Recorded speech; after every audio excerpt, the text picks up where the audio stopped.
Hi everyone, let's go over my cycle, macro and high time frame bullish and bearish Elliott Wave scenarios on Bitcoin. Starting with my cycle bullish scenario where we're looking for multiple 1-2s to the upside where the green wave 2 is in and you're now looking for new all-time highs to come right around this blue box over here.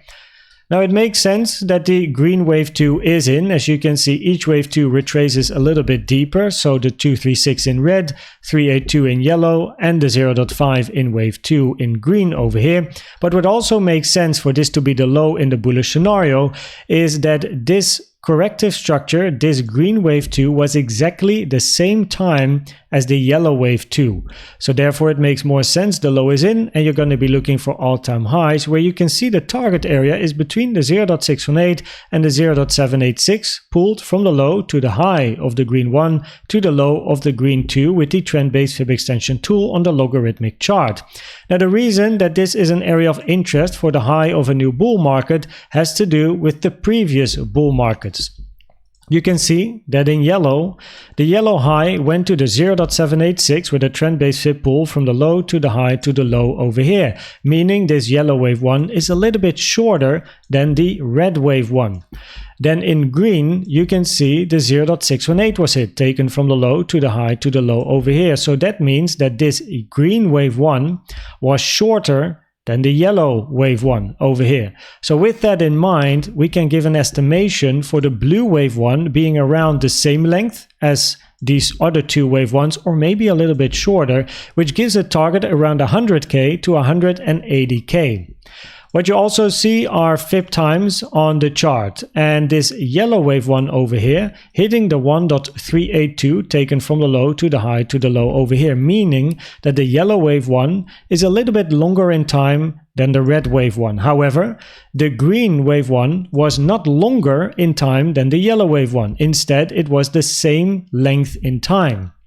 So the blue wave 1 can either be a little bit shorter again than the green wave 1 or maybe then be around the same length in time, which would give an all-time high between the vertical lines over here, which would be between September 2024 or October 2025.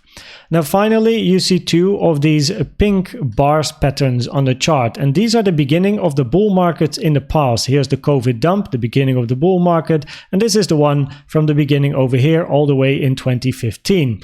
So let's compare the beginning of what we have at the moment on the chart to previous bull markets. And if I put the COVID dump right on top of the price section, then you can see price is not doing too bad compared to the beginning of the bull market we had over here, right? You can see we are right around the same price section, especially here, right?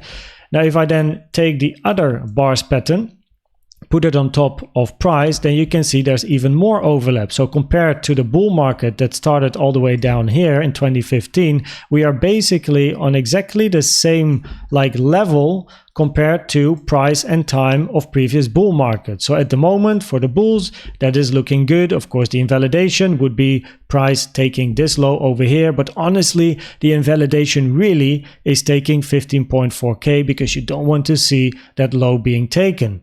If we then zoom in to this structure over here, then we go to the macro bullish count. So here then we have a 1, 2, 3, 4, 5 followed by a wave 2. I should actually label this green because obviously it's green and green, but I have blue on my chart.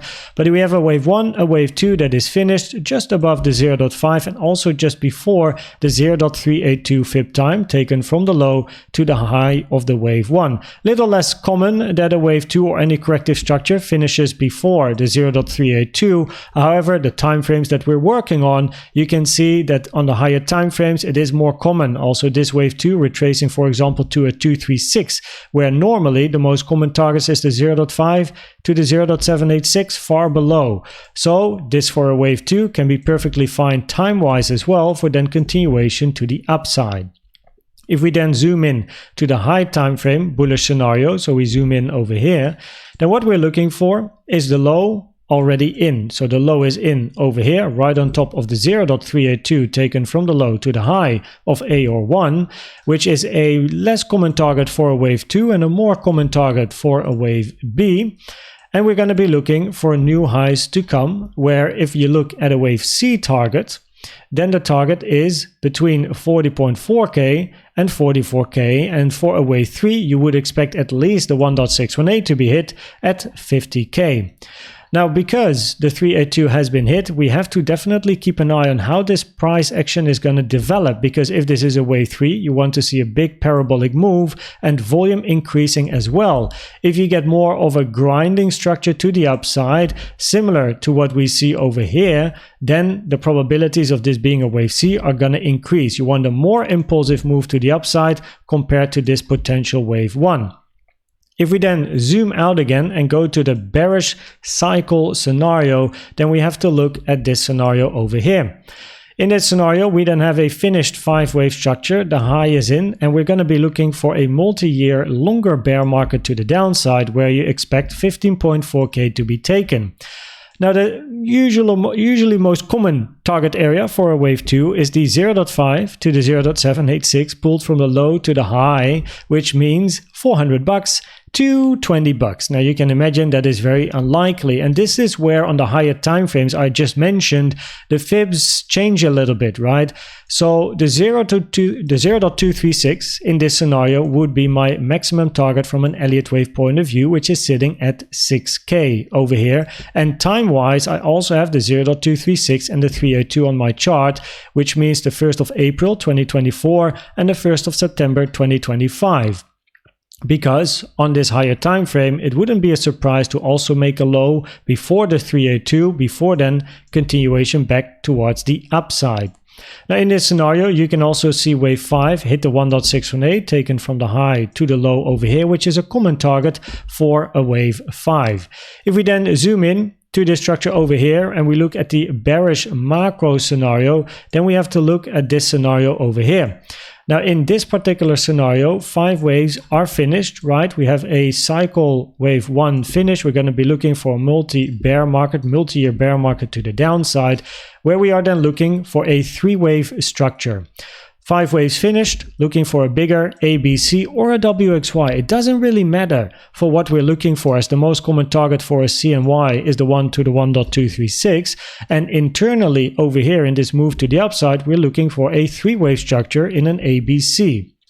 Now, in this scenario, what is important is that you can see that we have a big white box on the chart, a big support resistance area, support over here, resistance over here, and it is now the 3rd time that we are testing the resistance. The more often you test resistance, the higher the probability you're eventually going to pass resistance to the upside. And in this scenario, we have important resistance, which is the golden pocket and the 786 taken from the high to the low. Not just because it is the golden pocket and the 786, but the golden pocket has confluence with the point of control of this multi-year volume profile, and the 786 is in confluence with the value area high.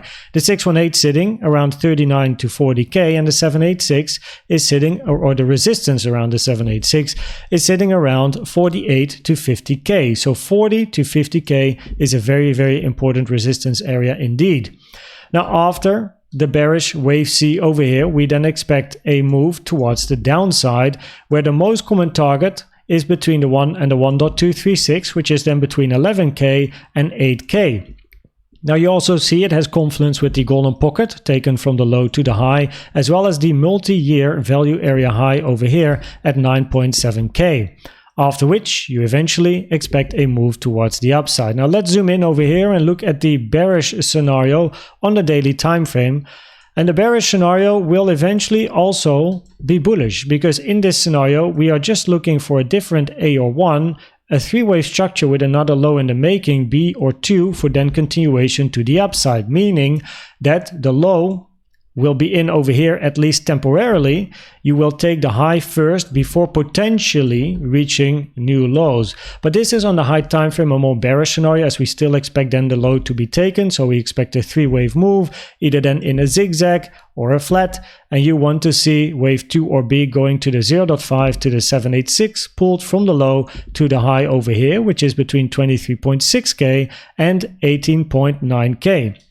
You can also see that price already went after, or is longer, than the 0.382, pulled from the low to the high of A or 1, which is common for a wave 2 on these time frames as well. If we then finally look at the probabilities of the different scenarios, then at the moment on the cycle time frame, the probabilities are more geared towards the bullish scenario, because as long as locally 15.4k is not taken, the bulls are in control. What is most important though is that on the macro we do expect a new high to be made. So therefore on the macro time frame, currently, we have to look for around 40 to 50k as the highest probability scenario for a move to the upside, and then the reaction at 40 to 50k is going to decide which macro scenario is going to be most likely. Is the low of 2 in, or are we going to get a longer bear market, which of course then also impacts the cycle count. On the high time frame, zooming in over here with the low potentially already being in or getting another low, well, that is up to the daily updates, because on these high time frames I'm actually quite neutral, and from the daily updates you guys know now that we are at a very important area on the chart over here, and that likely next week we're going to get more of a we can better estimate the probabilities for a move down or a move to the upside, as currently we're really at like the middle, basically a very neutral area on the chart. So therefore the daily updates that I post are going to be very important. I hope this video was helpful or valuable to you. Please check out the most recent educational video I've made about the best trading indicator you can use in my opinion, which is the CVD. And for now, thanks for watching and subscribing, and I'd like to see you at the next one. Bye bye.